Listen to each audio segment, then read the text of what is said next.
অরণ্য ঘেরা ঝাড়গ্রাম। এই ঝাড়গ্রামে বহু গ্রামের মানুষ হাতের নানান জিনিস তৈরি আর বিক্রি করেই চলে জীবনযাপন। বর্তমানে কুম্ভকরদের মাথায় হাত। বিক্রি নেই কষ্ট করে তৈরি মাটির তৈরি জিনিসপত্রের, টান পড়েছে রুজি রোজগারে। ঝাড়গ্রাম জেলার সাকরাইল ব্লকের নাইগা গ্রামে এখানেই বাস করেন 100 থেকে 150টি কুম্ভকার পরিবার। মাটির তৈরি জিনিসপত্র বিক্রি করে চলে তাদের জীবনযাপন। বর্তমানে রুজি রোজগারে টান পড়েছে ওই কুম্ভকার পরিবারগুলির। বাজারে এখন বেড়ে চলেছে প্লাস্টিক, অ্যালুমিনিয়ামের জিনিসপত্রের বিক্রি ও তার ব্যবহারও। তাই মাটির তৈরি জিনিসপত্রের ব্যবহার অনেকটাই কমেছে বিক্রির হারও। এর ফলে মাথায় হাত পড়েছে তাদের। শুরু হয়েছে সংসারে টানাপোড়েন। মৃৎশিল্প উন্মুক্ত বাজার প্রতিযোগিতায় টিকে থাকতে না পেরে হারিয়ে যেতে বসেছে।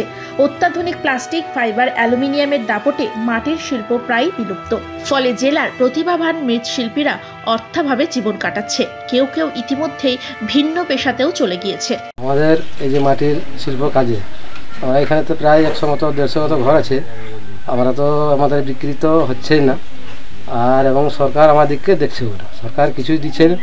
সরকার বলতে আমাদের কোনো দান অনুদান বা লোন ফোন এগুলো আমরা কিছু পাচ্ছি না। আর প্লাস্টিকের যত সব খুরি হয়ে গেছে, প্লাস্টিকের জন্য আমাদের যে মাটির খুরিতে দই সেইগুলো চলছে না, আর এই হাঁড়ি আর এগুলো কিছুই চলছে না। আমাদের এগুলা কেউ কিছু নিচ্ছে না। আমাদের সংসার টানতে প্রচুর হিমহিম খাচ্ছি আমরা। এই জিনিসই কেউ নিচ্ছে না। এখন সব প্লাস্টিকের হচ্ছে, সিলভার হচ্ছে, স্টিল হচ্ছে, আর এগুলা কেউ আমাদের চাহিদা নেই।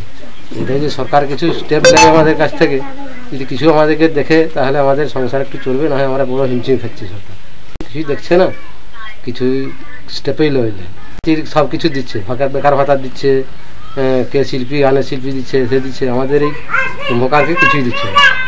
আমাদের এটা আমাদের অনুরোধ সরকারের কাছে, প্রশাসন তার ব্যবস্থা একটু যদি করে তাহলে আমরা খুশি হবো। আর কি সরকার আমাদের এই শিল্পীগুলো করছে, প্লাস্টিকের সব জিনিসপত্র বাড়াচ্ছে, আমাদের কারিগর বিক্রি হচ্ছে না, সব মাটির মাল হয়ে যাচ্ছে, সরকার করছে না। কারিগর আমরা কী করে খাবো? অত বড় সংসার, আমাদের ছেলে মেয়ে সব ভক্কে মরছে, এইগুলো করছে। আমাদের মাটির মালে যে ব্যবসা চলছে না, যত কারিগর বার কাছে মাটির জিনিস সব এগুলো প্লাস্টিকের, ওগুলো আমাদের বিক্রি হচ্ছে না। গ্রামে গ্রামে সব ফেরিওয়ালা বিক্রি করছে, আমাদের মাল রয়ে যাচ্ছে। আছে 100-150 ঘর। আর নয়াগা বনপুরা, আমাদের নয়াগা বনপুরা 100-150 ঘর আছে, সব মাটির শিল্পী। আমাদের সব মার খেয়ে যাচ্ছি।